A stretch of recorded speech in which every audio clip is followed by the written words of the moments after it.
Warlock has a magic item with limited use. Speak with Dead for one question. How do we get out of here? What the f would I know?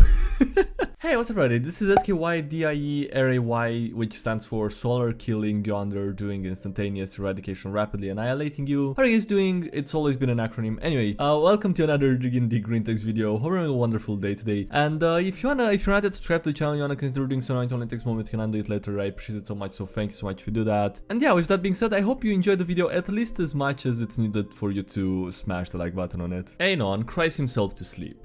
Near the end of a 2-year-long campaign. Longest campaign I've ever ran. Literally only needs 2 or 3 sessions to finish it. Everyone's schedules stop lining up. Finding a time to play goes from easily twice a week to once a month at best. People are starting to lose interest. I'm dying, bros. I need military grade copium right now. I don't care if it's good stories, funny pictures, or stories of how things fell apart. Just anything you got, bros. Oh my god.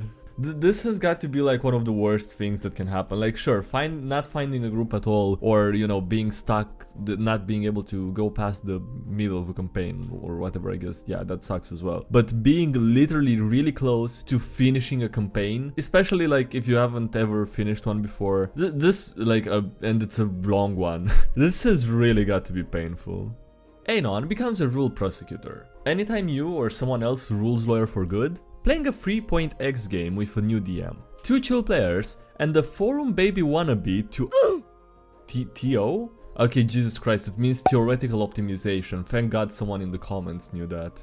Okay, so the TO means theoretical optimization, keep that in mind. Game goes well for the most part, but TO keeps throwing south. Everyone else is playing a normal build for the most part. Mostly practical optimization characters that do their job and don't disrupt things too much. The wannabe TO is playing a barbarian, ranger, crusader thing multiclass that used TO tricks to optimize to do everything, but he built him like and refused to believe he did. Insisted on being a trap finder even though he didn't have trap finding because DC 20 traps can't be that common, and had lower search than the factotum but got pissy when the factotum tried to find traps. Insisted that he was a great combat build, bragging about being a unique and versatile character that could dish out damage, grapple, and attack with improved weapons from range. He did less damage than an actual, unironic, single-class fighter in the party. Said that he was a great tank. He had less than 10 AC at double-digit levels because he attacked from range and had less AC than the previously mentioned factotum.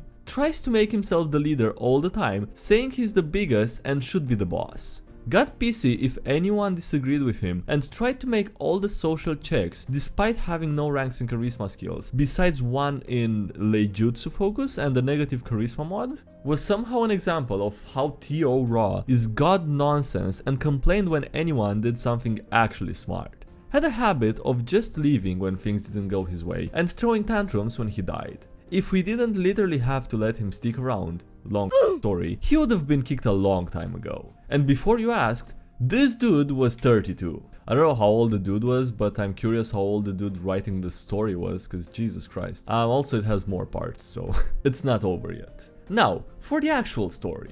Party was hunting down a vampire wizard in a cave. Face tanks at least 5 traps because he can't admit that DC 20 is a low DC for traps at this level, as is tradition. Gets his horse and animal companion killed, sending them to fight a flesh golem.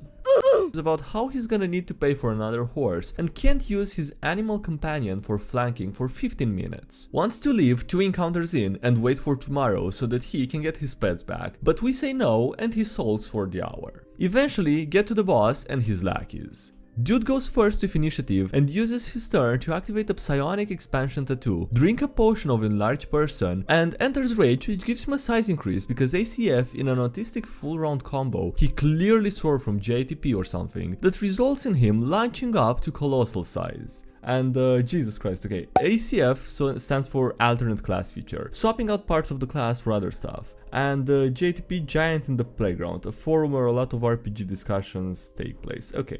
DM is new, especially to this level of game, so I decided to jump in and suggest something. This son of a has been abusing rules as written, rules as intended, and logic every session of this game, with logic in quotes, flip-flopping between the free to what helps him. Now I have a rule not to go into autistic rules discussions in games, unless there's a question of how the hell something works, but I know my from years of raw debates. The time has come that ask the DM how tall the cave ceiling is. 7 feet or something like that. Tell the TO guy that the size increase doesn't work because he takes up squares vertically and horizontally. He says he'll just lay on his stomach. Tell him that raw falling prone doesn't decrease his vertical space and that he's using a raw exploit, so he really shouldn't argue RAI here. Also, tell him that even if he does, he'll be prone and squeezing, which is gonna kill his attack plans anyway. Says that the space thing makes no sense and he'll just fall prone and eat the negatives.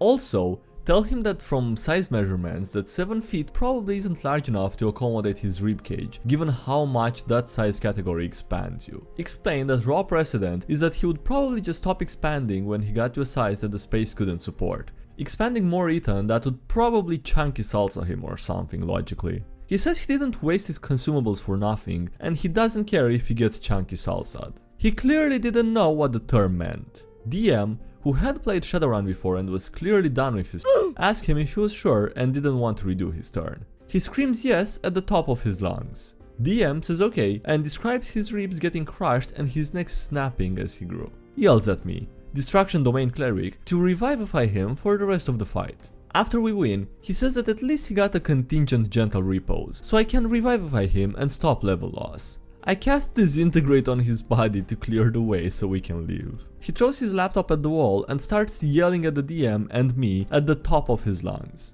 Game store owner escorts him out. Never saw the fucker again, but the last I heard he got arrested for trying to make meth and burning his trailer down. Jesus Christ, that's a really weird escalation of that for that story, but okay. Anon casts Speak with Dead. Stuck in an underwater dungeon with no exits. Come across a skeleton chained up in a jail cell. Warlock has a magic item with limited use. Speak with Dead for one question. How do we get out of here? How the f would I know? Answer checks out. Jesus Christ. Anon's druid goes to college. Druids know their secret language known as druid. They are forbidden from sharing and translating it to non-druids. Make a druid character. He goes to a university to translate druid into common. It's a big hit, and since the printer exists, they start printing the translation ABC. More translations later come out in other languages and more in depth. Get paid and become famous. Get killed by the hippie druids as they cope and sieve, since they can't stop what has been done, as pretty much everyone knows druid now. Eventually, others become druids but don't follow the old ways. The old becomes better in the end still. Problem, GMs? Nice fanfic. Anyway, nobody wants to let a druid into university. Come back with 50k gold, you weird forest hermit. Please stop asking me if there's a university in the dungeon. Please stop asking to invent the printing press. And please leave the group. Some guy is letting normies know our secret code language. Trees, let all of us know. Commune and figure out new code. Tell the trees to kick that guy in the balls when he comes back. I don't know why guy was censored in the image. I mean, I'm sure that nothing else was written there. German elves. I DM for my group and none of the PCs speak Elvish. So whenever I throw in a random Elvish character or a reoccurring one, I just start to speak in German. So in my D&D universe, the elves speak German apparently. It never really was an issue before until I had to say, this is our leader. They were killed by centaurs. Be me, forever DM. Be not me, players. Players be joining an expedition to wipe out some marauding centaurs. Prereq was to clear out some gnolls as an initiation. They do, and they bring like 24 gnolls heads as proof. Okay, you're in. Meet the rest of the guys. Half of them are from an organized gang or militia, and the other half are mercs, 12 in total. Players joining make the total count up to 17. Very welcoming. Nice to have ya. We got horses for you all saddled, and also here's your complimentary pikes and longbows. Players are happy. They got horses. And the weapons being offered weirded them out a bit, but they accepted it. One player was sus. Start riding out to where the centaurs are allegedly camped. Couple of days of travel in, and they make a camp for night. Local village nearby.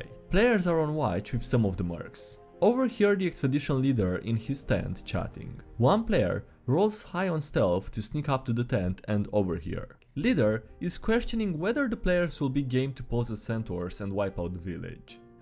They were the centaurs the whole time! Suddenly, being offered weapons makes sense. Leader mentions trying tomorrow to see if the players are thug enough for such an operation, and otherwise they'll gang them en route tomorrow. Go to sleep. Sneaky player heads back to the others. Mercs question where he went. I had to take care of business, says the player while making a hand motion. Mercs laugh and don't question. After some whispery discussions, the party convinces the mercs to take their rest early. After a few moments, the party discusses what to do. Decide that being bad is bad. Put armor on.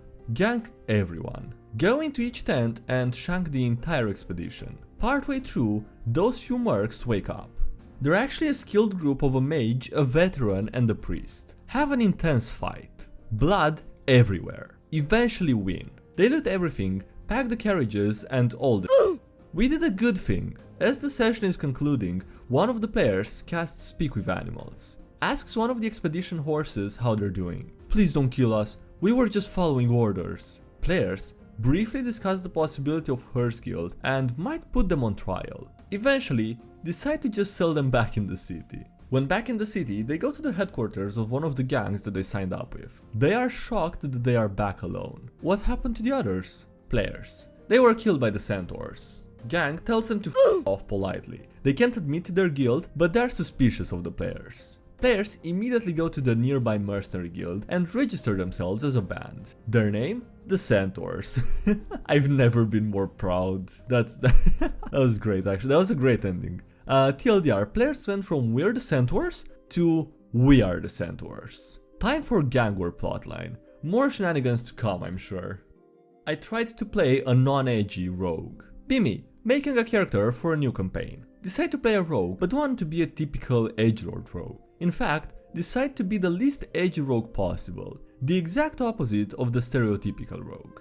Give him loving parents, adopted but that doesn't matter, and a healthy family. To make sense of why he's a rogue, his parents are master thieves who also adopt lonely orphans and teach them their ways. My character's main goal is living up to his parents' legacy and become a legendary thief. Discuss all of this with the DM and he knows that I want to subvert the edgy rogue as much as possible. First session. My parents take my character on their first mission with them. And by the way, my character is 14 years old. They're raiding a rectory held by the local Templar. Turns out it was a trap and a million Templars show up. Parents distract them as I barely escape. No way they can fight them off. They're gonna die, that PNG. Head Templar throws my mother's decapitated head out the window to taunt me as I run. My face when my rogue gets forcefully given an edgy backstory. What the f was that?